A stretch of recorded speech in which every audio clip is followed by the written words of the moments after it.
Hi, I'm Elise.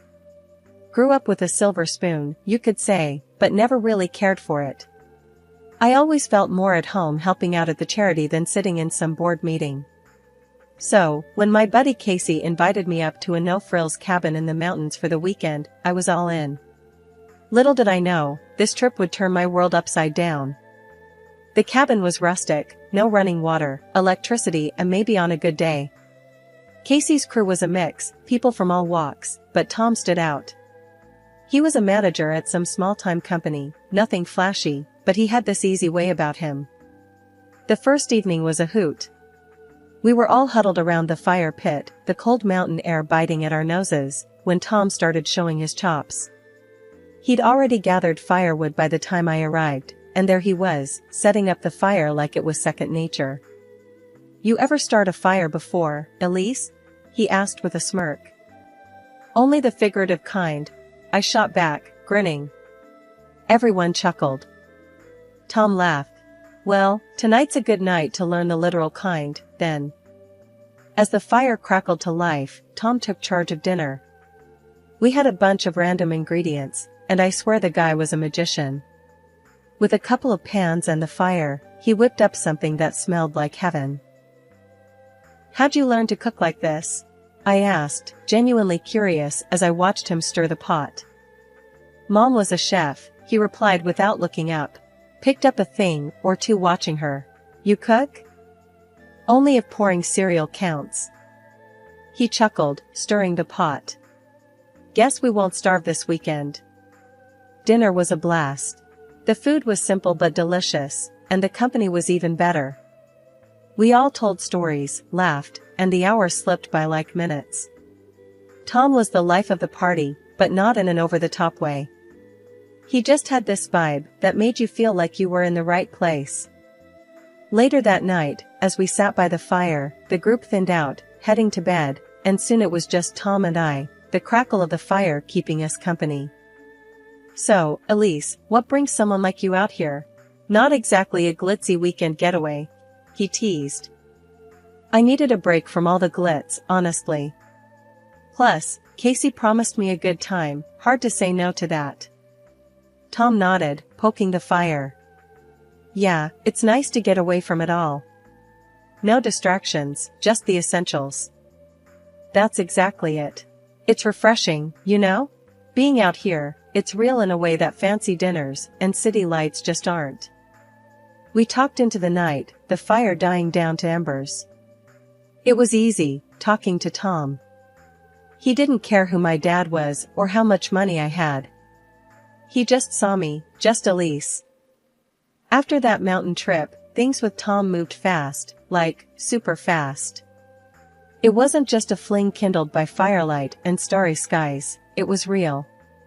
We clicked on every level, and before I knew it, we were talking about a future together. It was wild how natural it felt. Tom popped the question on a chilly Sunday morning. We were at my place, having just finished a breakfast of scrambled eggs and toast, my attempt at cooking, which was decent at best.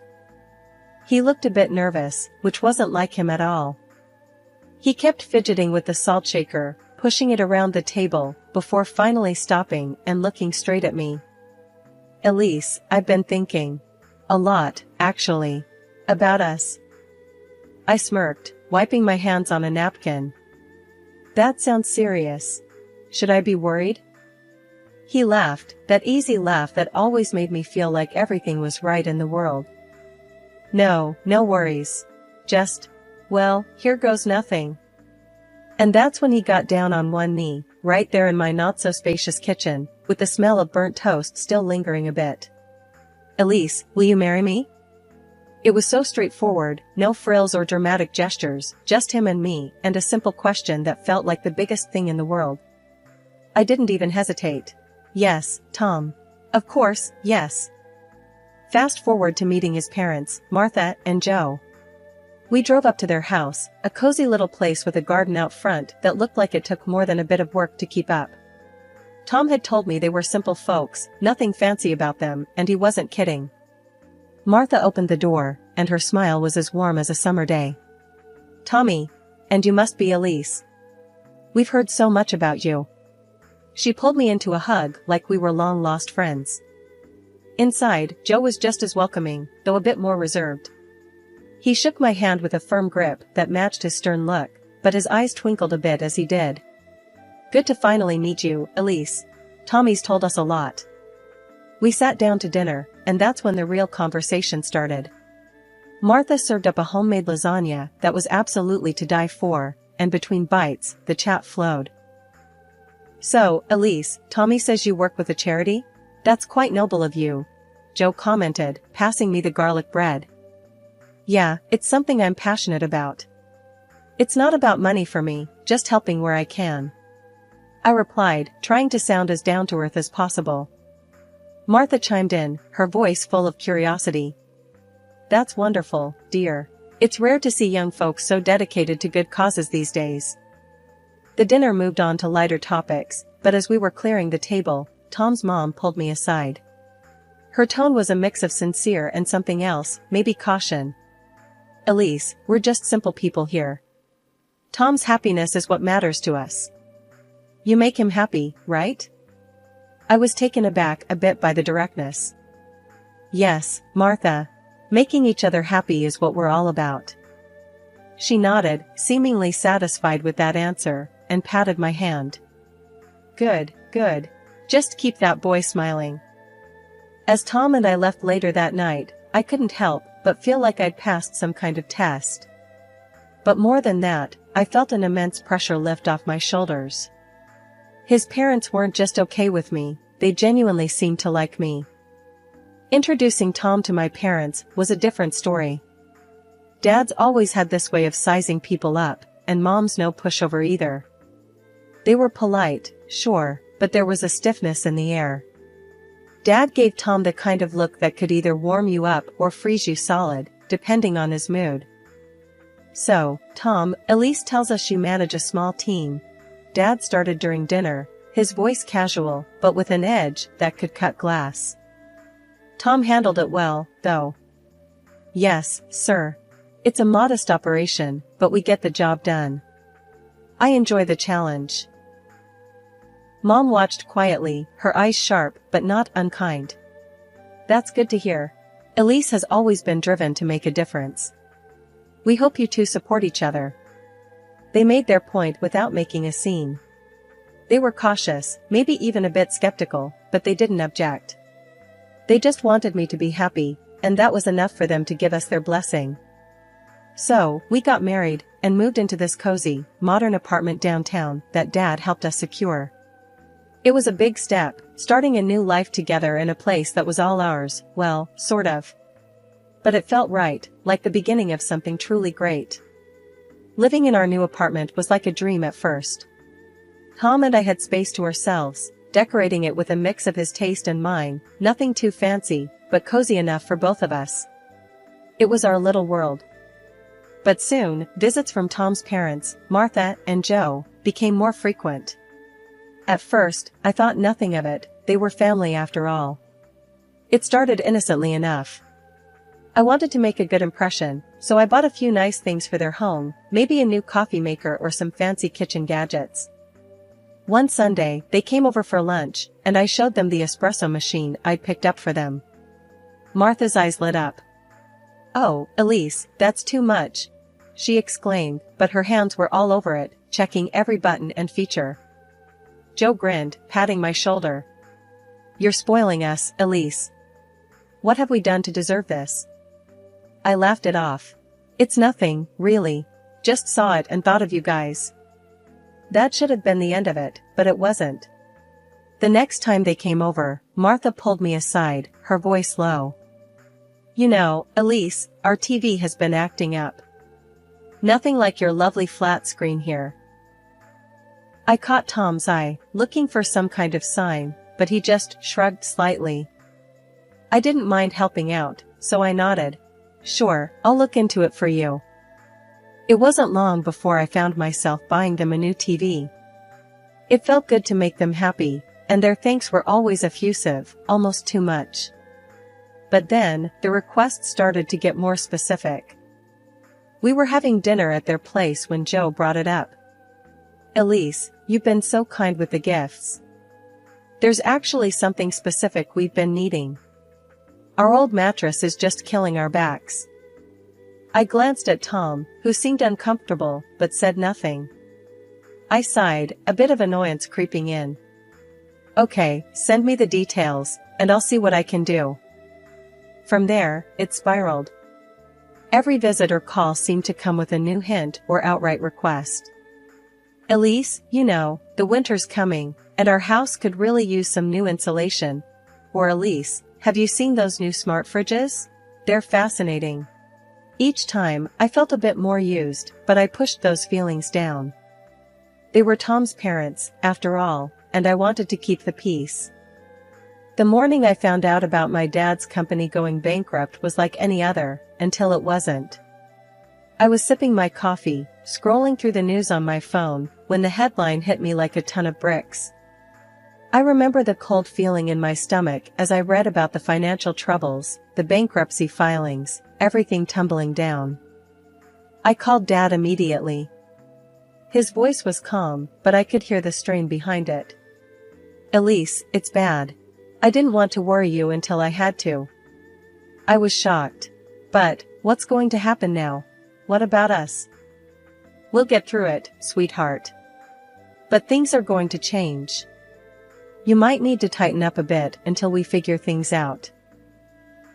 The reality of it didn't hit until I had to break the news to Tom.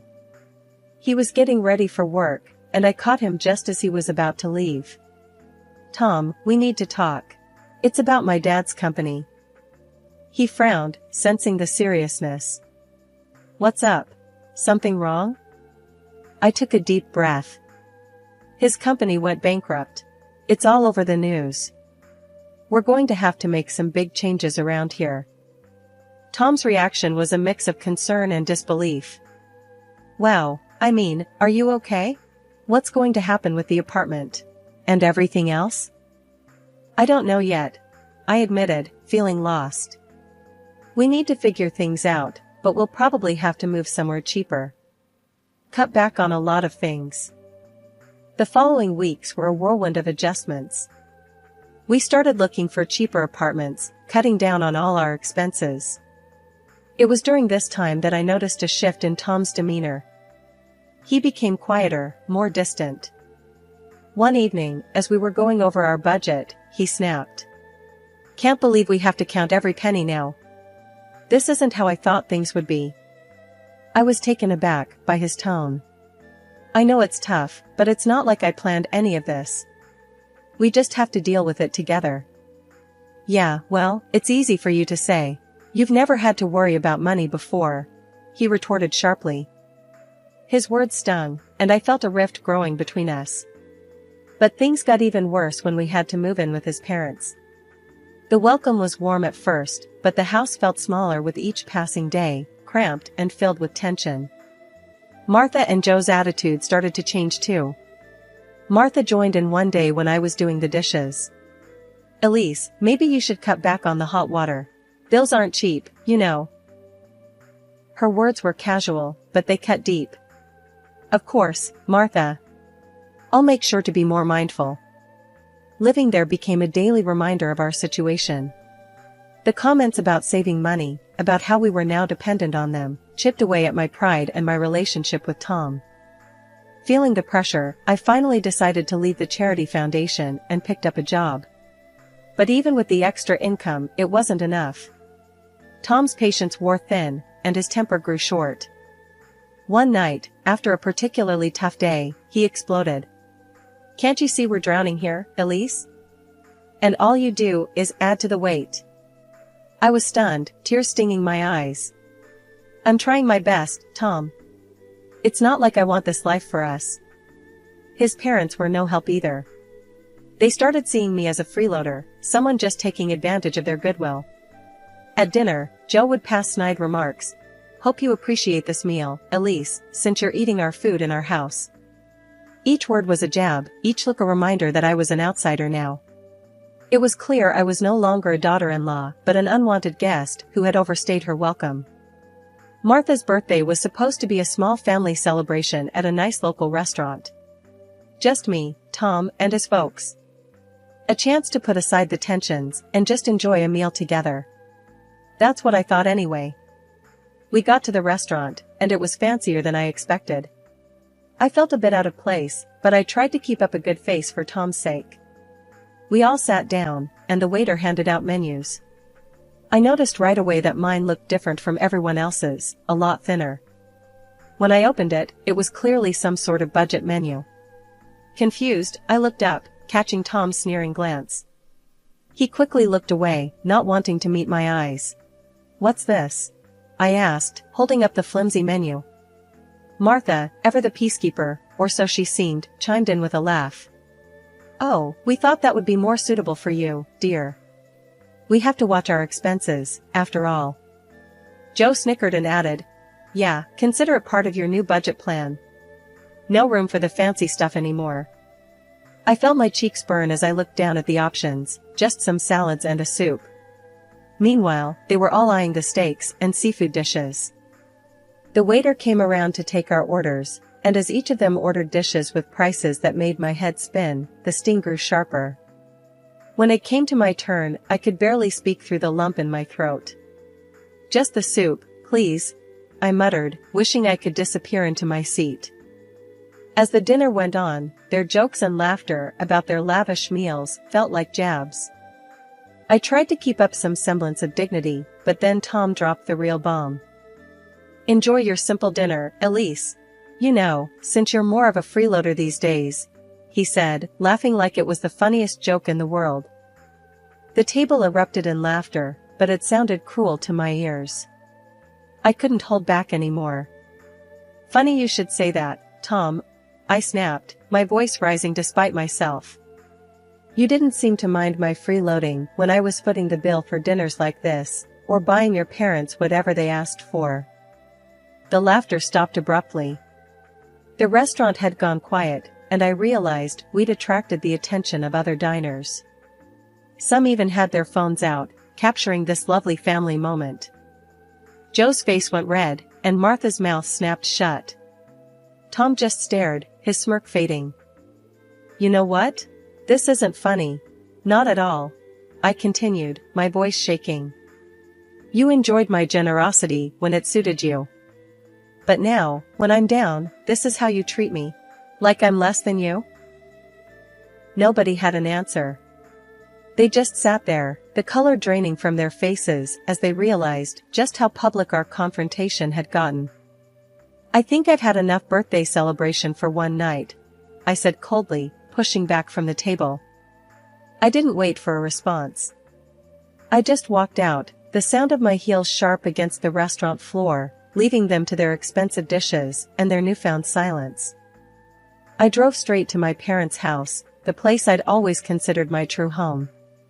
It was late when I arrived, but they were still up, probably sensing that something was wrong. I found my dad in the living room, reading, and my mom was there knitting something that looked like it was meant to be a scarf. The moment I stepped in, they both looked up, concern etching their faces. "What's wrong, Elise?" my mom asked right away, her knitting needles pausing midair. I sighed, feeling the weight of the last few weeks finally starting to lift as I began to explain everything. From the financial troubles with Dad's company to how things had turned sour with Tom and his parents. Dad's brows furrowed as he listened. "They did what at the dinner?" he asked, his voice rising slightly in disbelief and anger. "It was awful, Dad," I admitted, my voice cracking a bit from the stress. "They basically called me a freeloader in front of everyone at the restaurant." Tom laughed along with his parents. Mom shook her head, setting her knitting aside. "That's no way to treat family. Or anyone, for that matter." Dad got up from his chair, his expression stern. "You know, I always had a feeling that boy and his parents might turn out to be trouble. They seemed a bit too eager when things were good." I nodded, sinking down onto the couch. I guess I wanted to believe the best in them. I was wrong. The next day, I made the decision to leave Tom for good. I went back to our shared apartment, well, his parents' house now, to gather my things. I wasn't sure what to expect, but I knew I had to be firm. Tom and Martha were there when I arrived. The air was thick with tension as soon as I stepped through the door. "There she is, the impudent girl who made a scene at the dinner," Martha muttered loud enough for me to hear, her tone dripping with disdain. I ignored her and headed straight to the bedroom to pack my things. Tom leaned against the doorway, watching with a grin as I folded my clothes and placed them into boxes. "You know, I was thinking of preparing the divorce papers. Come back in a week to sign them." His words were meant to sting, but I felt a strange sense of relief instead. "That's fine. I'll be here." Dad had some news when I got back. "Elise, about the company. I've managed to sort out some of the mess. We're not out of the woods yet, but there's a plan." That bit of news lifted my spirits further. "Really, Dad? That's great." A week had passed since I promised Tom I'd be back to sign the divorce papers. Tomorrow was waiting for me in the living room, papers laid out on the coffee table, his expression indifferent. Without a greeting, he just nodded towards the documents. "Here they are," he said, his voice devoid of emotion. I didn't say a word, I just took a seat and started signing. I could feel the eager eyes of his parents on me, barely containing their glee. As I signed the last page, Martha couldn't hold back any longer. "Well, I must say, it's a relief to finally get rid of the freeloader," she snickered, glancing at Joe, who nodded in agreement. Joe laughed, adding fuel to the fire. "Yeah, and quite the show, watching the rich girl turn into a beggar. Quite the entertainment." Their words stung, but I wasn't about to give them the satisfaction of seeing me hurt. Instead, I smiled, the calm before the storm. I reached into my bag and pulled out the latest issue of a well-known business magazine, flipping it open to a highlighted article. "This should be entertaining, then," I said, tossing the magazine onto the table. It landed open on the page featuring a headline about my father's company overcoming its financial crisis and now projecting even greater profits than before. Their laughter died in their throats as they read the headline. I watched as the color drained from their faces, their satisfaction turning to shock, then to panic. Tom picked up the magazine, his eyes scanning the words as if hoping to find something that would contradict what was right in front of him. "Elise, wait, I stood up, my chair scraping back sharply. "Save it, Tom. You and your parents showed your true colors. It's funny, isn't it? Just when you thought you had seen my downfall, it turns out you've pushed away the cash cow." Martha and Joe were speechless, their mouths opening and closing like fish out of water. I didn't wait around to hear any excuses or pleas. Walking to my car, I felt a weight lift off my shoulders. I was free from their greed and manipulation, ready to move forward without them. The next morning, I sat at the breakfast table with my dad, discussing my next steps. He was reading the newspaper, but his attention shifted fully to me when I started talking about my plans. "So, what's the plan, Elise? What's next for you?" he asked, his tone serious, but supportive. "I'm thinking of joining the company, Dad. I want to be part of building it back up," I said, feeling a surge of purpose. Dad looked up, surprise and pride evident in his expression. "Really? That's a big step, kiddo. You sure you're up for it?" I nodded confidently. "Absolutely. I've been on the sidelines long enough. It's time I stepped in and helped steer the ship." Later that day, I went to the office to start my new role. The buzz of activity and the sense of purpose in the air were invigorating. I met with several team leaders, discussing strategies and upcoming projects. Everyone was welcoming, and their enthusiasm was contagious. Unexpectedly, the past tried to claw its way back into my life. Tom started calling me, his voice tentative, suggesting we try to start over. "Elise, I've been thinking, maybe we could." "No, Tom," I cut him off firmly each time. "There's no starting over for us. I'm moving forward, not backward." And then there were the messages from his parents, suddenly overflowing with regrets and pleas for me to reconsider, to come back to their son. "We know things got a bit out of hand, but we're family," they wrote, trying to tug at my heartstrings. I read the messages, each word strengthening my resolve, and replied with a categorical refusal. No. I wish you all the best, but I will not be coming back. Each refusal I sent out felt like another step forward, a step towards a future where I no longer defined myself through the lens of others' expectations but through my own ambitions and dreams. With each day that passed, I was more certain that the hardest decisions often lead to the greatest freedoms.